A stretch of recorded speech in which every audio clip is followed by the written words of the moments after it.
ভাই দোকানে কি মারছেন আপনি? ভাই এই এটা প্রচার করতেছি আমাদের কালারমোড় বাজার কমিটির পক্ষ থেকে। বর্তমান বাংলাদেশ সরকার যে উদ্যোগটা নিয়েছে, দীর্ঘ 10-15 বছর যাবৎ সমগ্র জায়গায় মদ, গাঁজা, ইয়াবা, তারপরে ক্যাসিনো, এই সমস্তগুলো আসক্ত হয়ে পড়েছে মানুষ। সরকারের উদ্যোগ দেখে আমিও এই উদ্যোগটা নিয়েছি।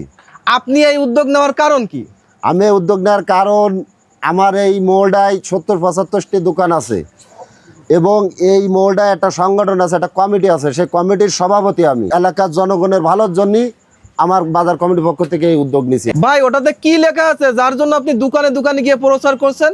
ভাই এটাতে লেখা আছে, বিসমিল্লাহির রহমানির রহিম, এত দ্বারা পাড়িয়ালি কালারমোড় বাজারে সকল দোকানদারদের অবগতির জন্য জানানো যাচ্ছে যে কোনো দোকানের ভিতরে বা পাশে বসে কেউ কোনো প্রকারের মোবাইলে জুয়া, ক্যাসিনো অথবা গাঁজা, মদ, ইয়াবা খেতে পারবে না। যদি কোনো দোকানে বা আশেপাশে খায়, বাজার কমিটি তার আইনানুগ ব্যবস্থা গ্রহণ করে। আর সবচেয়ে বড় কথা ভাই, যেটা সবাই জানে বা বোঝে, এই যে চুরি ছেঁচড়ামি জানে যাই হোক না কেন, পরবর্তীতে খোঁজ নিয়ে দেখা যায় যে ও ইয়াবাখোর, নাহলে গাঁজাখোর, নাহলে ওই ক্যাসিনোর টাকা জোগাড় করার জন্যই এই সমস্তগুলো চুরি ছেঁচড়ামিগুলো করে, যার প্রভাব এলাকায় আসলে প্রচুর পরিমাণে শুরু হয়ে গেছে। এই জন্য আপনারা এই উদ্যোগ নিয়ে? হ্যাঁ, এই জন্য আমাদের এই উদ্যোগ নেওয়া।